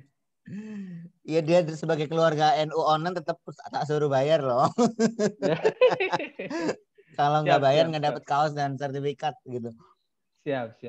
Fotonya keren-keren. Apa namanya ini ada pertanyaan lagi Kak, standarisasi penulisan NU online apakah harus full 5W1H atau tergantung dari angle yang ditulis? Ya. Terima kasih. Pertanyaan dari siapa nih, Brian? Jangan you buat sendiri nih. Ayo. Dari Siti Kholisatul Wahidah. Oh, Siti Kholisatul Wahidah, Kebumen gie, wong Kebumen gie. Kakek moyangnya Kaji Izin orang Kebumen ya? Ya, betul. Ya, jadi dalam sebuah tulisan memang idealnya 5W1H itu ya harus ada semua, ya. Idealnya itu 5W1H harus ada semua, ya. Kalau tidak ada berarti pincang. Umpamanya berita kok tidak ada kapan ngomongnya, kapan kejadiannya, ya otomatis ditanyakan ini berita tahun kapan, jangan-jangan ini tahun zaman Nabi Adam ini berita ini. Jadi usahakan bagaimana dalam sebuah berita itu memang komplit, karena komplit itu akan menunjukkan kualitas, ya. Waktunya ada, narasumbernya ada, apa kejadiannya ada, kenapa ini bisa terjadi, bagaimana ini bisa terjadi. Semua dari 5W1H ini masuk ke dalam sebuah tulisan, akan menambah kualitas dari tulisan tersebut. Dan perlu diingat, gaya tulisan berita berbeda dengan skripsi. Nah, jangan sampai nulis berita formilnya kayak nulis skripsi. Nah, seperti itu. Ya, terima kasih, Bray. Terima kasih. Ini aku ada pertanyaan sendiri sih, tapi karena ada beberapa temen yang udah mulai nulis khutbah tuh, dan aku jadi pengen tahu juga. Sesungguhnya ketika Kak Haji Faizi nulis berita dengan nulis khutbah Jumat, apa perbedaannya, kemudian seberapa sama juga gitu antara menulis berita dengan menulis khutbah Jumat? Ya, terima dan kasih. Biar bisa menjadi penulis khutbah Jumat di NU Online itu seperti apa gitu. Karena kemarin ada peserta yang nulis juga tuh. Oke, ya, bagus. Menulis khutbah ini ya tidak akan lepas dari apa syarat dan rukun khutbah sendiri. Jadi yang perlu dicamkan bahwasanya dalam menulis khutbah itu harus ada rukun khutbah itu harus ada. Jangan sampai lewat itu rukun khutbah. Karena itu merupakan inti dari ibadah sholat Jum'ah. Ya. Kalau rukun itu sampai hilang, tidak akan sah itu. Lebih parah lagi ketika kita nulis khutbah, salah satu rukun hilang, kemudian dibaca sama khotib itu pun tidak tahu ternyata rukunnya nggak dibaca. Nah, itu sangat fatal sekali. Jadi memang dalam menulis khutbah yang pertama harus kita perhatikan adalah rukun khutbah itu harus ada semua. Apa itu? Yang pertama adalah ada kata alhamdulillah. Ya. Segala puji bagi Allah itu biasanya di Arabnya ya, alhamdulillah. Kemudian yang kedua apa? Sholawat. Jangan sampai sholawat hilang. Ya. Saking khusyuknya nulis alhamdulillah, alhamdulillahirabbil alamin, asyhadu an la ilaha illallah wahdahu la syarikalah wa asyhadu anna sayyidina Muhammadan abduhu wa rasuluh. Fa ya ayyuhal hadun rahimakumullah. Tidak ada sholawatnya, tidak sah nanti. Ya, ini harus diperhatikan sekali. Rukunnya ya. Yang pertama adalah alhamdulillah, yang kedua adalah sholawat, kemudian yang ketiga adalah wasiat takwa, ya. Kemudian yang keempat adalah ada ayat Al-Qur'an, ya, dibacakan di khutbah itu. Kemudian yang terakhir adalah mendoakan orang-orang mukmin dan mukminat, ya. Mendoakan misalnya Allahumma fir lil muslimin wal muslimat itu di khutbah yang kedua. Itu yang pertama perlu diperhatikan adalah memperhatikan rukunnya. Nah, setelah itu baru kita masuk ke kontennya. Nah, konten khutbah Jumat ini bahasanya berbeda dengan berita. Ya. Jadi menulis khutbah itu, kalau trik yang saya berikan itu, sebelum kita menulis khutbah itu, kita harus mencari sumber, yaitu dalil. Itu bisa Quran, bisa hadis, atau bisa makalah dari para ulama. Nah, dari itulah nanti kita kembangkan. Ya. Jadi umpamanya kita mau membahas tentang umpamanya media sosial, ya, media sosial. Berarti nanti kita harus mencari ayat-ayat atau hadis-hadis Quran yang terkait dengan komunikasi atau media, ya. Cari itu, nah kemudian dikembangkan menggunakan bahasa khutbah. Bahasa khutbah itu ya bayangkan ketika kita menulis khutbah, kita sedang ngomongin orang. Nah itu, dalam pikiran kita seperti itu. Ketika kita nulis khutbah itu, kita seolah-olah berkomunikasi dengan orang. Maka itu bahasa yang kita pilih nanti, itu bahasa yang benar-benar bisa seolah-olah orang itu ikut dalam pembicaraan kita. Jangan menulis khutbah itu, kalau zaman sekarang, kalau menurut saya, itu jangan menulis khutbah itu terlalu ilmiah banget. Ya. Ada baiknya kita merubah paradigma, kita menggunakan bahasa-bahasa yang mudah untuk dicerna oleh orang banyak. Karena memang orang itu, jamaah itu adalah orang-orang yang memiliki background yang berbeda-beda, maka pemilihan bahasanya pun harus disesuaikan. Jangan sampai terlalu intelek. Kalau terlalu intelek nanti hilang in-nya, tinggal teleknya, ya. Jadi harus memilih bahasa-bahasa yang memang itu mudah dipahami oleh orang secara umum. Itu trik dan tip dalam menulis khutbah. Dan mohon doanya, mudah-mudahan buku saya, buku khutbah yang nanti akan diterbitkan kerjasama dengan Alif ID, mudah-mudahan segera terbit dan bisa didistribusikan ke masyarakat. Terima kasih, Bray. Ada iklan sedikit ya, Bray? Asik. Iya, jadi Kak Haji Faizin ini kumpulan khutbahnya yang ada di NU Online sedang disiapkan teman-teman untuk menjadi buku. Nah, nanti bisa pada beli juga tuh. Mungkin lain kali kita bikin ini juga, kelas menulis khutbah Jumat ya. Wih, cocok. Menarik ya. Iya. Rasanya semua pertanyaan sudah di ini ya. Siap. Kok penulisan rubrik sih? Karena saya beberapa hari lalu mencoba menulis wawancara bentuk tersebut. Oh, rubrik. Ini ke opini ya. Nah, opini mungkin lain kali aja lah. Tapi pernah menulis opini juga ya? Tolong dijawab dong sekalian berarti. Ustadz mau tanya standarisasi kepenulisan rubrik seperti apa? Karena saya beberapa hari lalu mencoba kepenulisan wawancara untuk bentuk tersebut gitu. Jadi mungkin dia memang dari wawancara sih, tapi untuk sebuah rubrik untuk bentuk tulisan opini gitu. Gimana ya? Mungkin lebih khusus ke nulis opini itu apa sih bedanya dengan khutbah dan berita, mungkin seperti itu. Besok ada materi opini nggak, Bray?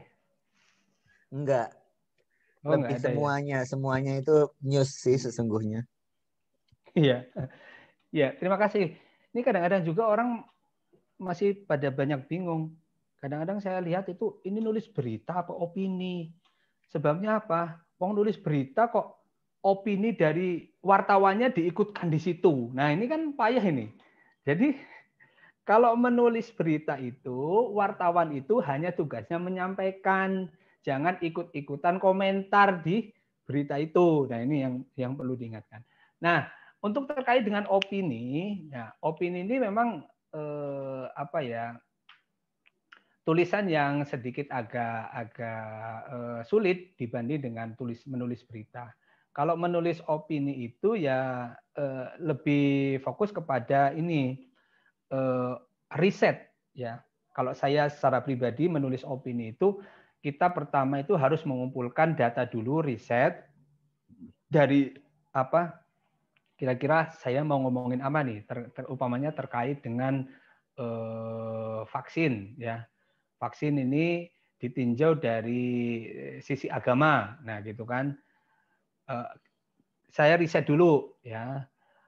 Statement MUI, kemudian ulama-ulama dulu. Nah, itu cari dulu sumbernya. Nah, setelah itu baru disusun, diorganisir. Untuk ulama ini nanti dia taruhnya di statement bagian awal. Kemudian ulama ini sebagai pendukung bagian yang kedua. Kemudian statement saya nanti ditaruh di paling akhir. Nah, itu disusun seperti itu. Emang dalam menulis opini harus kita buat kerangkanya terlebih dahulu. Itu akan lebih terarah menulisnya. Begitu juga menulis khutbah. Itu memang kita harus riset dulu, menemukan dalil dulu, kemudian ini mau dipasang di paragraf yang keberapa, kemudian disambungkan dengan dalil yang ini, kemudian disambungkan dengan dalil yang ini. Jadi penulisannya akan lebih terurut. Dan kata kuncinya sebenarnya apa? Satu, berlatih. Nah, itu. Kuncinya berlatih, Bray. Ya, terima kasih. Spektakuler sekali ya. Intinya adalah berlatih bagaimana menulis supaya bisa menjadi tulisan yang diinginkan. Jadi kalau teman-teman misalnya gini, saya tuh dulu pengen jadi novelis ya. Oh, saya pengen jadi novelis. Ternyata nggak ditulis-tulis ya, nggak jadi gitu. Jadi kalau teman-teman mulai pengen nulis berita tentang apa ya, ditulis aja dulu. Membuat berita sebanyak-banyaknya, membuat liputan sebanyak-banyaknya gitu. Nanti kalau masih ditolak, ya itu semuanya juga pernah ditolak. Saya pun sampai sekarang masih, walaupun editornya adalah teman-teman sendiri ya, sering juga ada yang nggak dimuat gitu. Jadi teman-teman jangan putus asa ketika kemarin-kemarin mungkin mulai mengirim, ada masih ditolak, karena semuanya berproses seperti itu. Tapi memang ini Kak, teman-teman itu banyak juga nih yang sebenarnya peminat opini, peminat bentuk tulisan lain, cerpen pun ada gitu. Jadi di kelas ini tuh memang cukup banyak, tapi banyak minatnya, tapi ya sementara kita ke jurnalistiknya, sehingga ya bisa diarahkan ke ini, Bray.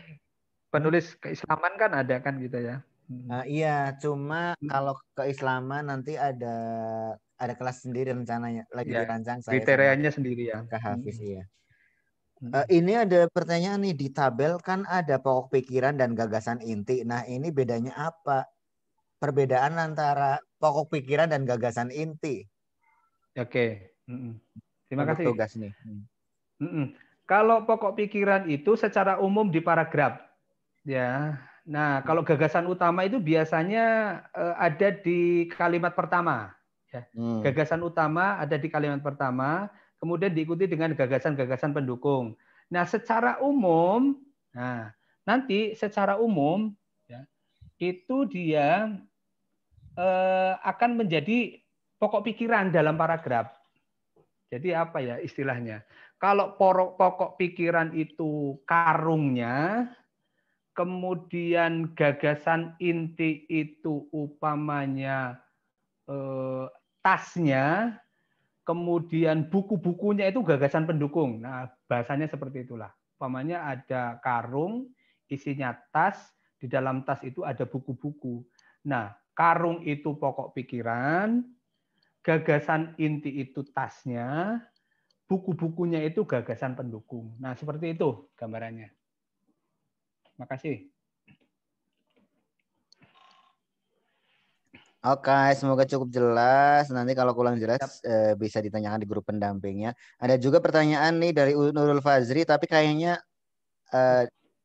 akan dibahas di pertemuan yang lain, yaitu untuk NU online sendiri, tema yang dijadikan beritanya apakah berkaitan terus dengan kegiatan NU atau keislaman, atau bisa mengangkat berita nasional, misalnya tentang Omnibus Law, kegiatan Pemda setempat, dan lain-lain. Nah, ini bisa juga sesungguhnya dikupas sekarang, Kak.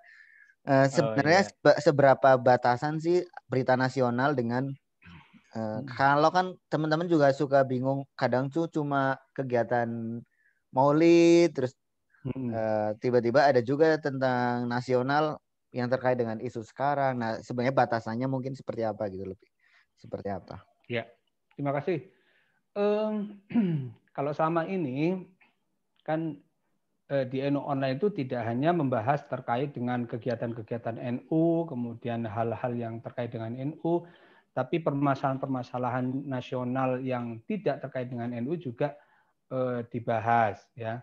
Dan kontributor, biasanya kalau kontributor daerah itu hanya ditugaskan untuk membahas atau mengirimkan berita terkait dengan apa yang terjadi di daerahnya masing-masing. Itu. Kalau terkait dengan kebijakan-kebijakan nasional, itu biasanya itu diputuskan di meja redaksi. Jadi setiap pekan, setiap minggunya, kita itu ada rapat redaksi, kira-kira mau mengangkat masalah apa. Ya. Ini jadi buka dapur redaksi nih. Dapur redaksi sedikit dibuka ya. Nggak apa-apa ya. Nggak apa-apa ya. Jadi ada beberapa berita-berita yang menurut NU Online itu penting untuk diberitakan. Memang ada keterkaitannya dengan memperjuangkan hak-hak warga NU. Ya. Kemudian juga ada masalah-masalah umum, ya seperti berita-berita internasional itu tidak laju nongol begitu saja, itu ada kajian sebelumnya, umpamanya terkait dengan perkembangan umroh sekarang. Nah ini mau dikaji enggak? Nah nanti ketika mau diangkat ya kita lebih perdalam lagi. Jadi ada di situ yang menentukan sebuah berita atau sebuah masalah diangkat atau tidak itu. Setiap media itu pasti punya meja redaksi di mana di situ akan diputuskan berita itu akan diangkat atau tidak. Ya, itu saja. Terima kasih, Ken. Oke, seru sekali ya. Ternyata diskusinya tuh kalau banyak bertanya, wah, jadi lebih seru dan jawabannya juga amazing. Masuk pemaparannya tadi, spektakuler banget. Sebenarnya aku pengen menunjukkan wajahku di mana ya? Oh ini, di sini. Kamera on, udah kelihatan kan? Nah, cukur, kumisnya itu cukur. Ya,